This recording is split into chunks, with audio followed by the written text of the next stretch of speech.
du Tour de Camille Monin, un film sur les coulisses de la préparation du Tour de France dans les communes françaises, en l'occurrence Évaux-les-Bains dans la Creuse, qui a reçu le Tour l'année dernière, et c'était la première fois. Quel enjeu cela représente-t-il pour ces villes et villages sur lesquels sont braqués les projecteurs le temps d'une journée? Quels investissements humains et financiers? Autant de questions que l'on va se poser avec nos invités. Philippe Folliot, bienvenue, vous êtes sénateur centriste Bonjour. du Tarn, membre du groupe d'études pratiques sportives et grands événements sportifs, attaché comme beaucoup et passionné comme beaucoup par la Grande Boucle. Vous défendez même l'idée d'inscrire le Tour de France au patrimoine culturel immatériel de l'UNESCO. Serge Grouard, bienvenue, maire d'hiver droite d'Orléans, président d'Orléans Métropole. L'année dernière, le Tour a fait escale chez vous lors de la 10e étape et c'était pas arrivé depuis 23 ans. Vous nous direz d'ailleurs comment vous avez fait pour convaincre les organisateurs et tout ce qu'il a fallu gérer lors de la préparation. Jean-Paul Olivier, bienvenue, journaliste sportif, spécialiste du cyclisme. Le Tour de France, vous l'avez suivi pendant plus de 40 ans, d'abord en tant que reporter sur moto, puis en tant que commentateur pour plein de chaînes. Et vous êtes surnommé Polo la science, tellement vous connaissez toutes les anecdotes concernant le Tour de France. Vous venez de publier Chronique du Tour de France chez Larousse, ainsi que Faustocopie et la Dame Blanche, l'impossible amour chez Mareuil Éditions. Et l'année dernière, vous aviez déjà publié Tour de France, reflet du patrimoine. Laurent David Samama, bienvenue à vous également. Journaliste, essayiste, membre de l'Observatoire du sport et expert associé à la Fondation Jean Jaurès. Je vais citer votre publication pour la Fondation Jean Jaurès qui concerne notre sujet du jour. Un Tour de France littéraire, géographique, social et politique. Merci à tous les quatre d'être ici. On vient de voir un joli film qui dit toute l'organisation que demande l'accueil du Tour de France, le défi humain, logistique, financier. On va rester quelques instants sur ces considérations assez concrètes. Serge Grouard, c'est ce que vous avez vécu, vous, l'année dernière? Une préparation, toute une organisation, c'est compliqué, ça demande un an de préparation? Oh, ça demande presque un an, mais c'est, comment dire, la communion de tous, c'est l'envie. Donc c'est au contraire une alchimie qui est formidable parce qu'il y a véritablement l'envie de réussir et puis l'envie de faire le mieux possible. Donc c'est un stimulant fabuleux. Mais qu'est-ce que ça demande comme organisation concrète? Alors, De mobiliser plein d'équipes, j'imagine, de payer quelque chose, de convaincre les organisateurs? Il y a une forme de lobbying à effectuer pour convaincre? alors il faut effectivement solliciter les organisateurs. Donc pour ma part, j'ai écrit à Christian Prudhomme, on se Le grand chef, connaissait hein, le grand aussi, patron. le grand chef à plume. Bon, il savait que je souhaitais que le Tour revienne après quatre arrivées à Orléans, qu'il nous en fallait une cinquième. Ouais. Donc tout ça, ça a pris du temps, ça prend beaucoup de temps. Et puis la décision a été prise donc, sur le Tour 24. Après, ça demande beaucoup d'organisation, de rigueur dans l'organisation, de logistique. Mm. On ne mesure pas la logistique dans la coulisse. Ouais. C'est énorme. Ouais. C'est énorme. Il faut du logement, Mm. il faut de la capacité d'accueil et on a des gens sur le Tour de France qui sont incroyablement professionnels. Mm. Je ne connais qu'une organisation capable de ce que fait le Tour de France, ce sont nos amis militaires. Ah oui. Ah oui, Ouais. je vous assure, c'est colossal. Et pour le reportage sur une plus petite commune qu'Orléans, évidemment, qui est Ouais, ouais. capitale de région, j'imagine, et l'on voit effectivement le boulot que cela demande au quotidien. C'est une mobilisation énorme, Jean-Paul Olivier, pour les villes et villages d'accueillir le Tour de France. C'est combien de personnes? C'est plusieurs centaines de personnes? Oh oui, oui, oui, on peut parler de plusieurs centaines, oui, effectivement, pas loin d'un millier même. Vous vous souvenez de villes où on est plus ou moins bien accueilli parce que c'est plus ou moins bien organisé avec plus ou moins de moyens? À chaque fois, c'est bien organisé. Ouais. Il y a rien à faire, tout le monde se coalise là et il y a pas de dérapage possible. Mm. Voilà. Moi, j'ai connu le rêve de ma vie en voyant le Tour de France arriver à Concarneau. Concarneau, ville du Finistère, où je suis né. Vous vous rendez compte, j'en rêvais la nuit, le jour, peu importe. Mais c'est formidable. Ouais. Laurent David Samama?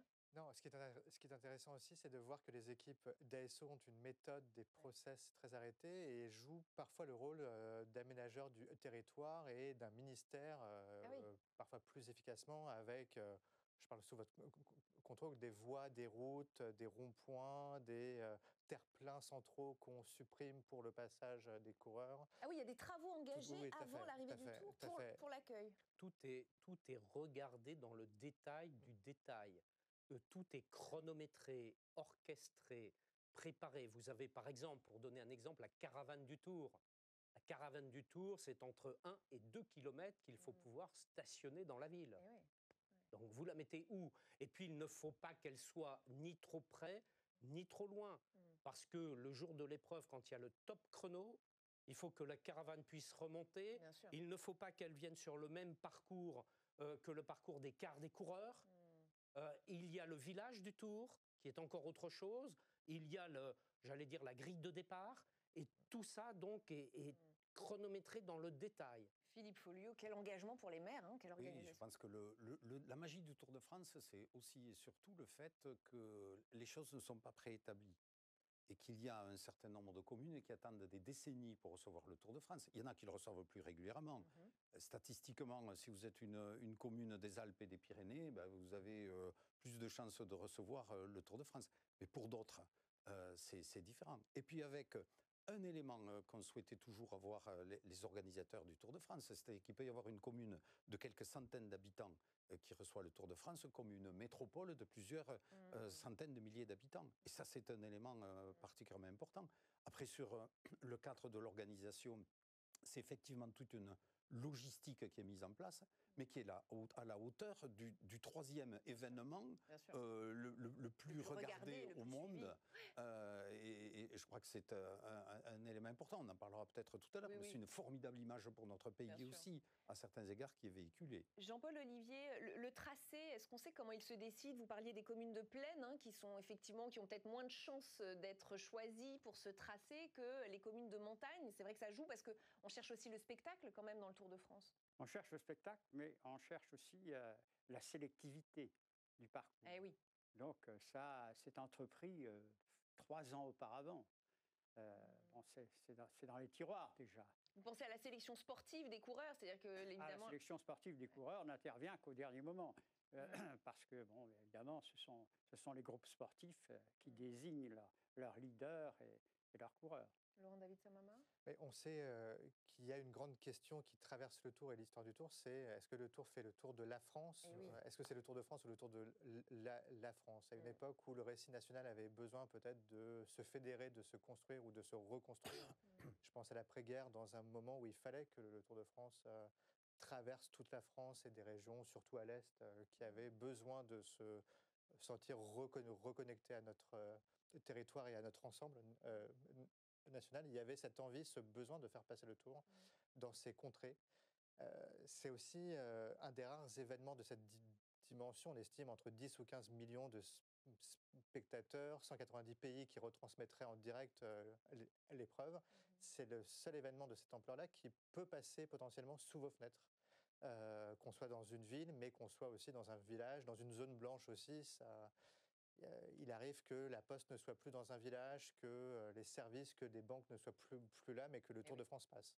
Avec un élément qui est un élément important, c'est que c'est un spectacle sportif, mais aussi avec les à côté et la caravane du Tour, mais qui est gratuit. Et dans notre monde aujourd'hui où, j'allais dire, tout est sujet... Alors bien sûr, il y a un équilibre économique au travers des droits télé, au travers...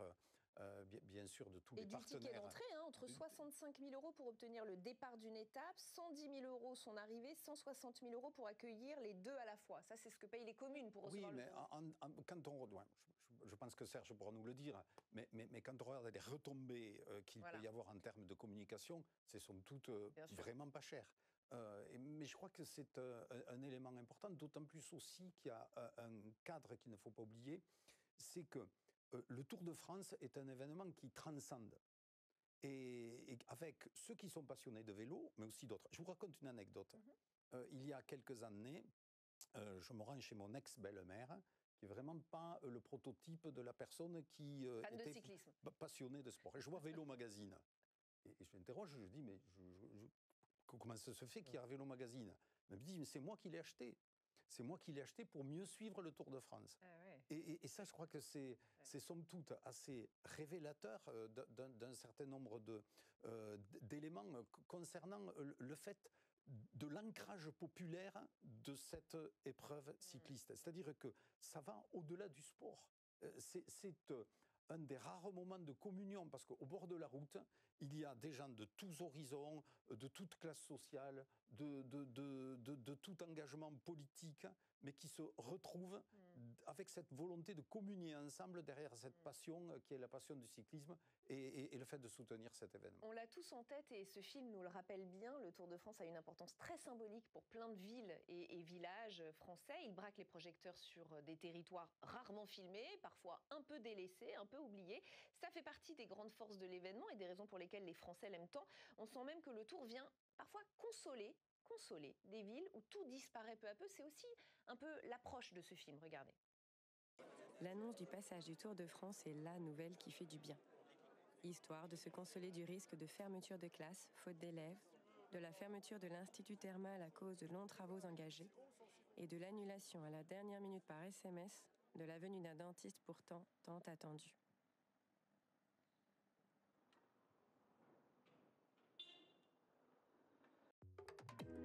David Samama, on peut dire que le Tour vient un peu consoler, est un baume pour une ruralité ou des villages ou des villes qui se sentent un petit peu délaissés. Oui, bien sûr. On est dans une époque qui demande du respect, de l'écoute et qui, souvent, les territoires ont cette impression, vraie ou fausse, mais en tout cas, c'est quelque chose qu'on entend beaucoup dans les enquêtes, de ne pas être entendu, de ne pas être vu. Le Tour de France offre ça, offre des caméras braquées et permet qu'un documentaire vienne aussi se focaliser sur la situation voilà, à l'instant T. Ce qui est intéressant, c'est aussi dans ce documentaire de voir la défiance au début ou le scepticisme des habitants. Oui, c'est ça, qui se demandent, mais en fait, qu'est-ce que ça nous apporte à nous et est-ce qu'on ne préférerait pas avoir un dentiste, un boucher, une classe de plus la Poste plutôt que le Tour de France qui passe. Et là, c'est intéressant puisque c'est le travail du maire, du département, des régions. De faire de la pédagogie. C'est ça, et qui leur disent que tout ça leur sert et leur servira sur le long terme aussi, puisqu'on ancre le nom, le territoire et la ville dans l'imaginaire aussi de la France entière. On a pu vous le dire ça, Serge Grouard on préférerait avoir... Alors, Orléans est une grande ville, on n'a pas ce genre de difficultés. On n'a pas la même problématique. Pas les mêmes problématiques, mais on a pu vous dire, est-ce une dépense vraiment utile? On a pu vous le dire ça? Non. Non, jamais? Non, franchement, non. D'abord parce qu'effectivement, si je peux résumer, ce n'est pas cher par rapport au retour. Mais ce n'est pas là l'essentiel. L'essentiel, c'est de réunir tout le monde, j'allais dire sans barrière. C'est quelque chose d'unique dans le sport. Vous savez que dans n'importe quel match, vous avez des tribunes et vous avez les joueurs. Vous avez les spectateurs anonymes et vous avez les vedettes. Bien sûr qu'il y a le champion, il y a les champions. Mais en fait, c'est inversé dans le Tour de France parce qu'il n'y a pas ou quasiment pas de barrière. Les vrais champions, ce ne sont pas ceux qui sont sur le vélo. Eux, ce sont ceux qui souffrent. Ce sont, comme on dit, les forçats. Les forçats de la route. Je reprends un titre connu d'Albert Londres. Les forçats de la route, ce ne sont plus les rois, ils souffrent. Et ce sont les gens sur le bas-côté qui sont les champions et qui sont les rois. Il y a une inversion. Il y a une inversion. Et c'est pour ça qu'il ne faut pas mettre de barrière. Parce qu'il y a cette réunion. On dit parfois, quand on voit, notamment dans l'école, ah mais les gens sont fous parce qu'il faudrait les mettre sur le côté. Oui, de temps en temps, il y a des imbéciles, on est d'accord. On est d'accord, mais il faut laisser ça. Parce que le roi, c'est le peuple. Et ça, c'est 2000 ans d'histoire de France. Et c'est pour ça que le Tour est si populaire. Il y a une inversion. Il y a une inversion. Et ça, c'est formidable. C'est le seul sport. Et qui l'a compris? Qui l'a compris? Le général de Gaulle. Parce qu'en 1960, c'est en 60, hein, Jean-Paul, 1960, le Tour passe, comme l'année dernière, à Colombey. Qui est sur le bas-côté, comme tout le monde, dans une sorte de naturel et d'humilité? Le général de Gaulle. Et que fait le Tour de France? C'est fabuleux, c'est un moment unique. Le Tour de France s'arrête et salue de Gaulle. Que font les présidents de la République depuis, et notamment les derniers présidents de la République? Ils montent dans la voiture du Tour, du directeur du Tour, et ils sont debout. Ils n'ont rien compris. Ils n'ont rien compris. Il n'y a pas de roi. Le roi, c'est le peuple. Et quand il y a le président qui monte comme cela, il veut pour des raisons médiatiques évidentes, de manque de popularité, il veut retrouver de la popularité. Il prend la place du peuple, il faut qu'il soit sur le bas-côté avec tout le monde. Le message est clair, Jean-Paul Olivier, vous partagez? Totalement, totalement, totalement. Vous savez, le Tour de France rend les villes, toutes les localités célèbres. Je me rappelle, j'avais été faire une conférence un jour à Gap, dans les Hautes-Alpes, et il y avait Monsieur Raymond, qui était sénateur à ce moment-là, et qui était bisute, comme on dit. Il entrait dans le cénacle très fermé donc, des Européens.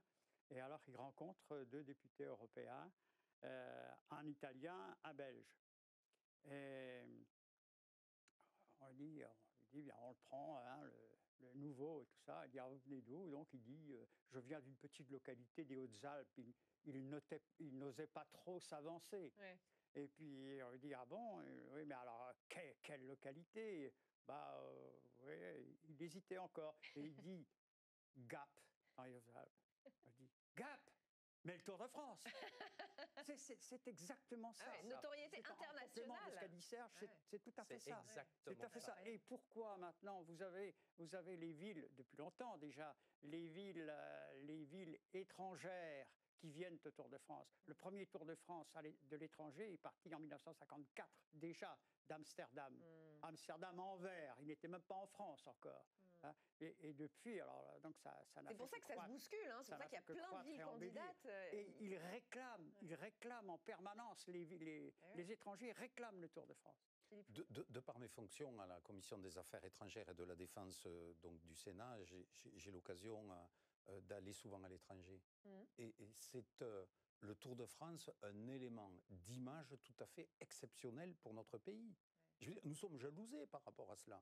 Mais je pense qu'en France, nous n'en avons pas assez conscience. Parce que le Tour de France, c'est l'épreuve sportive, avec ce que cela représente, et ces images fantastiques dans l'école, dans des Alpes et des Pyrénées, avec ces exploits et ce public mélangé. Mais c'est aussi la magie de la télévision, avec ses paysages, avec ses focus de Jean-Paul Olivier, notamment à l'époque, pour expliquer les éléments relatifs à l'histoire de tel bâtiment, tel élément de l'histoire de France qui s'est passé à un moment ou à un autre. Et ça, c'est quelque chose d'exceptionnel pour notre pays. Parce que beaucoup rêvent de la France à l'étranger par rapport au prisme des images du Tour de France. Et l'avantage, c'est que nous avons eu un autre événement qui était un événement exceptionnel, qui était les Jeux Olympiques. Mais les Jeux Olympiques, c'est une fois tous les 100 ans. Et le Tour de France, c'est tous les ans. C'est assez exceptionnel. Jean-Paul Olivier, vous en aviez conscience en commentant les images et le paysage français, que vous étiez très écouté, on vous le disait ensuite. Merci de nous avoir dit ça, merci d'avoir décrit ça, on ne le savait pas. On disait de permanence, c'était quelque chose d'extraordinaire. Puis je trouvais un courrier exceptionnel. Les gens disaient, ah, ben vous avez parlé de tel château, etc., de telle région. Ben écoutez, je vais aller en vacances là. Alors qu'est-ce que vous pouvez me conseiller? Il y a un enjeu patrimonial, hein, presque. Particulièrement. Et vous savez, ça a démarré de manière très précise en 2000, ça. Parce que le Tour de France, à ce moment-là, était diffusé du départ à l'arrivée. Donc, il fallait meubler un petit peu. Et moi, déjà, sur la moto, je pouvais parler des sites. Mais Charles Bietri, qui était alors le directeur des sports à la télé chez nous, le directeur des sports, il me dit, Jean-Paul, écoute, c'est bien ce que tu fais, tu parles des villes et villages, etc., mais on ne voit pas ce que tu décris. Parce qu'effectivement, sur la moto, je n'avais pas de caméra derrière moi. Et il me dit, il faut que tu restes avec le commentateur central et le consultant, il faut que tu restes là. Là, tu auras ton image de l'hélicoptère qui va se poser sur un château, etc., qui va montrer le paysage. Et là, on verra la France entière. Et ça, c'est parti comme ça. On n'est peut-être plus on n'est pas le plus grand pays du monde. On n'est sans doute pas le plus fort, mais on est le plus beau. Et ça, c'est le Tour de France qui le montre. À des millions de personnes, et dans le monde entier, à des milliards de personnes. Et le plus diversifié, parce que c'est la diversité de nos paysages. Sur une étape du Tour de France, vous passez d'une zone de plaine à une zone de pré-montagne, zone de montagne, où vous avez différents paysages qui sont... Vous savez, je reprends souvent cette anecdote. Il y a quelques mois, j'allais en Australie. On commence à survoler le pays, puis je dors pendant 2 heures. Je regarde au travers du hublot, le paysage n'avait pas changé. Oui. Et c'est vraiment un élément qui est un élément exceptionnel pour notre pays. Mais vous pouvez avoir un joyau, il faut avoir une vitrine. Et le Tour de France est une exceptionnelle vitrine pour le joyau qu'est notre pays. Du joyau que représente notre pays. Alors le Tour n'a pas des bienfaits qu'en termes d'image, il en a aussi en termes économiques. Le magazine Challenge a consacré un article au sujet. Comment les villes-étapes profitent du juteux business du Tour de France, c'est le titre. Pour une ville-étape, les retombées économiques directes peuvent être 5 fois supérieures aux frais d'inscription. C'est ce que nous dit Virgile Caillet, qui est délégué général de l'Union des sports et cycles. C'est pas négligeable non plus pour les finances d'une commune, Laurent David Savama. Non, bien sûr. C'est même une sorte de booster en termes d'image, en termes économiques. Ça peut, voilà, on voit dans le documentaire, ce n'est peut-être pas anodin, le dentiste qui hésitait ou qui leur a fait faux bond donc au début du documentaire. Il y en a un à la fin. Il y en a un à la fin, qui a peut-être vu le Tour de France et qui a peut-être, donc c'est quand même assez intéressant. On voit aussi les foules et on voit le fait que les gens restent après le Tour, parce qu'il y a des gens qui suivent le Tour, la caravane suit le Tour. Il y a quand même beaucoup de gens qui restent et qui dorment sur place, nuitées d'hôtels, restaurants, ça fait marcher une économie hyper locale et voilà.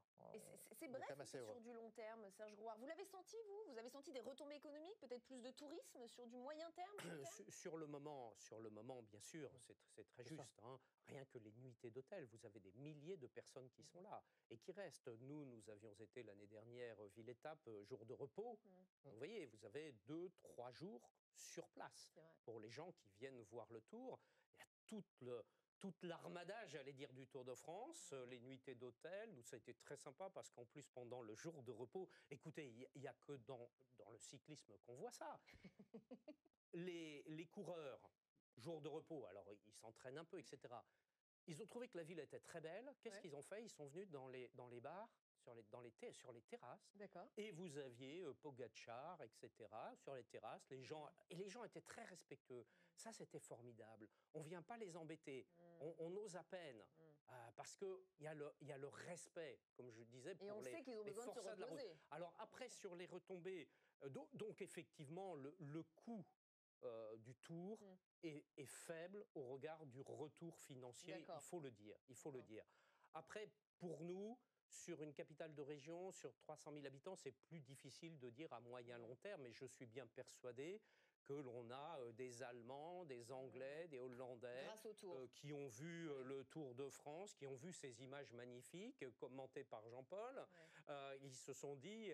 tiens, on va peut-être s'arrêter du côté d'Orléans. Oui, ça a pu déclencher un cercle vertueux, en tout cas, attirer des touristes.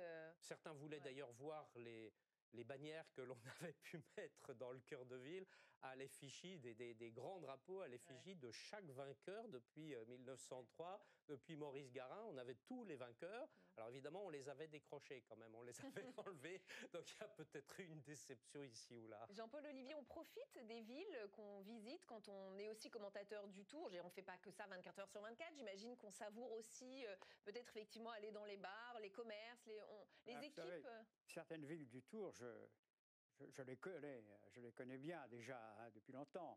Mais non, ça n'était pas du tout ma priorité. Quand on arrivait à une étape du Tour de France, j'aimais bien avoir mon restaurant à côté de mon hôtel, de façon à dîner rapidement, remonter dans ma chambre, sortir mon dossier du lendemain avec tous les châteaux, les abbayes cisterciennes, etc.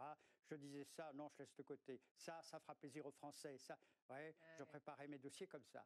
Vous étiez très studieux, quoi. Oui, donc je n'allais pas dans les villes du tout. Et inversement, il y a des petits lendemains difficiles aussi pour une ville qui s'est préparée pendant 1 an à recevoir le Tour de France. Et puis, à un moment donné, tout le monde s'en va, puis c'est terminé. Puis, a priori, le Tour ne reviendra pas avant plusieurs années. Serge Grouard, vous l'avez ressenti dans votre ville? Il y a un coup de blues? Oui, mais moi, je suis passionné. Alors, oui, il y a un coup de blues. Quand le Tour est parti, ça y est, c'est fini. Et là, c'est fini très vite.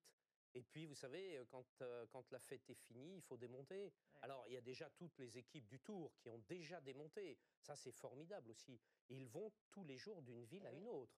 c'est fabuleux. C'est Et il passe fabuleux comme un sur la éclair, logistique. quoi, hein. Et ça passe comme un éclair. Et après, avec les services qui ont énormément bossé pour que tout soit parfait, nickel, ouais, il y a un coup de blues. Eh oui. Alors après, il faut passer à autre chose. Trouver d'autres Et projets. puis, il faut que le stimulants. maire dise, je vous promets que le tour reviendra un jour, mais on ne sait pas quand. On ne sait pas quoi. Laurent David Samama. Oui, il y a quelque chose de l'ordre de l'euphorie estivale, me semble-t-il. Mitterrand, c'est assez intéressant. Il le raconte et il le dit. Alors lui qui était quand même assez lointain et réputé assez loin de ses considérations du peuple et sportive, avait cette phrase intéressante. Il parlait du Tour de France comme un état dans l'état et comme un état de grâce. Un état de grâce qui dure pour le coup un temps assez limité, mais qui produit son effet le temps d'eux. Et le temps d'un été français, parce qu'en fait, c'est quand même ça dont il s'agit, un été français qui transcende les partis, qui transcende les classes, qui transcende les appartenances, le genre, les âges. Je trouve que c'est assez intéressant. Philippe Folliot. Oui, je pense qu'il y a les villes d'étape, donc ville départ, ville arrivée, et puis il y a toutes ces innombrables communes où le Tour traverse ces communes. Moi, je me rappelle, il y a quelques années, le Tour de France est passé dans mon village, mais après, tout le monde, le club de vélo local s'est mis à faire des décorations spécifiques. Les personnes âgées de la maison de retraite, on avait mis une petite tente pour qu'elles puissent sortir, être au bord de la route et à l'ombre et pour pouvoir regarder le passage du Tour. Puis pour moi aussi, le fait que finalement Christian Prudhomme accepte de s'arrêter chez moi pour déguster quelques produits du terroir, ça fait partie aussi de ces éléments de la magie du Tour. Mais aussi, je crois qu'il faut dire que le Tour fait des émules dans d'autres sports. Je prends un exemple très concret où j'y étais il y a une quinzaine de jours. Les demi-finales du championnat de France de rugby. Tous les ans, elles ont lieu dans la même ville, les deux demi-finales, et avec finalement tous les passionnés de rugby de France qui se retrouvent. Alors cette année c'était à Lyon, l'année dernière c'était à Bordeaux, l'année prochaine ce sera à Marseille, pour se retrouver autour de cet esprit de communion, autour d'un événement sportif, et le fait que chacune et chacun puisse se retrouver dans ce cadre-là, c'est quelque chose d'assez exceptionnel. Alors, encore quelques chiffres. Le Tour de France, c'est 10 à 12 millions de spectateurs sur les routes, une diffusion dans près de 190 pays, 3,5 milliards de téléspectateurs, l'événement le plus regardé au monde après la Coupe du monde de football et les Jeux Olympiques. Comment expliquer un tel amour? Je voudrais qu'on écoute ce qu'en dit l'un de vos collègues, Philippe Folliot, justement, dans le film. Moi, ce qui m'intéresse en particulier, c'est la magie du Tour de France. Ah, Jean-Jacques Jean-Jacques Lozac, sénateur. Quand on regarde la chaîne des villes-étapes du Tour de France 2024, et quand on fait le rapprochement entre Évaux-les-Bains, commune creusoise de 1300 habitants, et puis Florence, qui est quand même une des villes les plus prestigieuses au monde, les plus belles, les plus connues, etc., ce rapprochement-là, il n'y a que le Tour de France qui peut le permettre. C'est pour ça que je parle de magie du Tour de France. Le mot qui est employé, qui est très important, Jean-Paul Olivier, c'est le mot magie. Il y a une magie du Tour de France? Absolument, absolument. Vous savez, on ouvre de grands yeux quand on voit passer le Tour de France. Et quand on le regarde à la télévision, on n'a plus envie de lâcher le téléviseur. C'est formidable. Mais vous savez, les gens sont très passionnés. On parlait tout à l'heure comment dirais des figurines qui sont faites sur les étapes, au cours des routes, sur les routes. Et j'ai eu quelques problèmes avec ça parce que les gens faisaient travailler ces figurines simplement pour être vus à la télé aussi. Parce que hop, ça passe. Et alors, un jour, c'était en Vendée, je crois, je m'apprêtais à lancer un petit peu ce décorum-là, et puis, pouf, il y a la publicité. J'ai reçu une volée de bois vert parce qu'ils ne sont pas passés à la télé. Ils avaient fait ça pour la télé. Pour la publicité alors là, que ça pouvait leur procurer. On dit les gens adorent le Tour de France. Est-ce qu'on a une idée quand même du profil du téléspectateur et du spectateur? Est-ce que, je ne sais pas, est-ce que Paris, par exemple, est-ce que les Parisiens aiment le Tour de France autant que les autres? Est-ce qu'il y a une petite différence? Je vous vois quand même réagir. Je ne sais pas, très franchement. Il faudrait demander là aussi à Jean-Paul. Moi, je pense que justement, il réunit tout le monde. Ouais. Moi, je vois dans ma famille des jeunes qui m'ont dit, attends, il vient à Orléans, tu peux nous emmener, quoi. Ah ouais. Tu peux, voilà, bac plus, etc. Jeune, moins jeune. Jeune, moins jeune. Ma belle-mère qui voulait venir aussi. Vous voyez, donc je pense que, et c'est ça sa force, c'est de réunir tout le monde, et encore une fois, de ne pas séparer, de réunir. C'est une des rares fois, justement, où on se retrouve ensemble, sans savoir qui fait quoi, et on s'en moque totalement. Ça, c'est magique. Il n'y a que les grands événements sportifs et certains grands événements culturels qui permettent cela. Si vous me permettez l'expression, faire nation à certains égards. C'est-à-dire se retrouver tous ensemble pour, j'allais dire presque communier, si je puis m'exprimer ainsi, autour d'un événement de ce type-là. Mais ceci est vrai, mais aussi, faut pas oublier la notion d'image que cela représente à l'étranger. Moi, je me rappelle d'échanges avoir eu avec des parlementaires, alors un peu à l'instar de ce qu'on disait tout à l'heure en Asie, et qui me parlaient de la France et du Tour de France. Et ça, je crois que c'est quelque chose qu'on doit ne pas oublier et mettre en avant. Oui, il me semble aussi que tout le monde y trouve son compte. On parlait des comptes financiers, économiques, mais tout le monde y trouve son compte.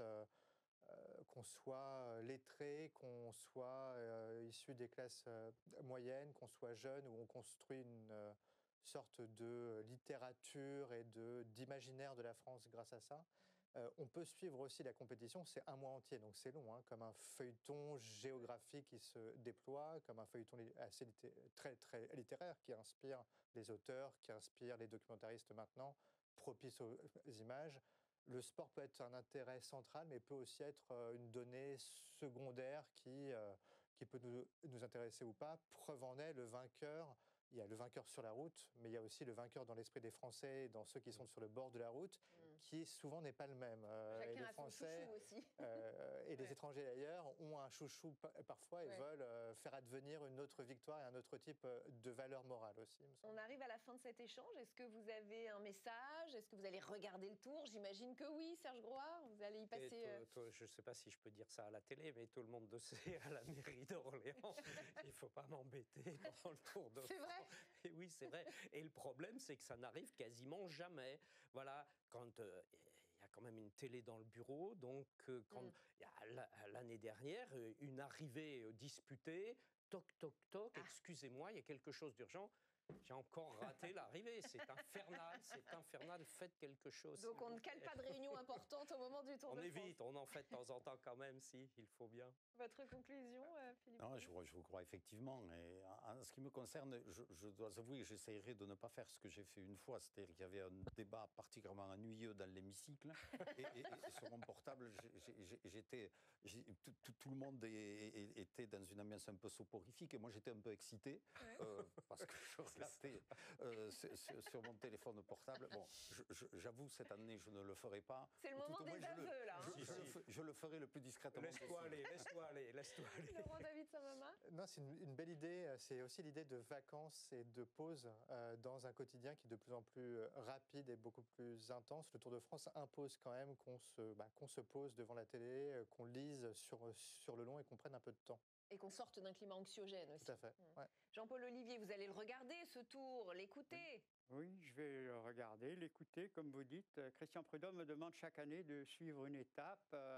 Je ne la suis pas complètement. Je choisis en fonction de l'histoire. C'est-à-dire, l'année dernière, il y avait une étape à Colombey-les-Deux-Églises. Je suis allé à l'arrivée à Colombey-les-Deux-Églises. Et puis, cette année, il y a un départ de Saint-Main-le-Grand. Saint-Main-le-Grand est une commune d'Ille-et-Vilaine où est né Louison Bobet. Et je vais rendre hommage à Louison Bobet. Je suis donc au départ de Saint-Main-le-Grand. C'est toujours en fonction d'un événement. Voilà, et ben on a une info en plus. Merci à tous les quatre d'avoir participé à cet échange. Je vous souhaite un très bon Tour de France. Merci à vous de nous avoir regardé, puis très bon tour à vous également. Émission et documentaire à retrouver en replay sur notre plateforme publicsena.fr. À très bientôt, merci.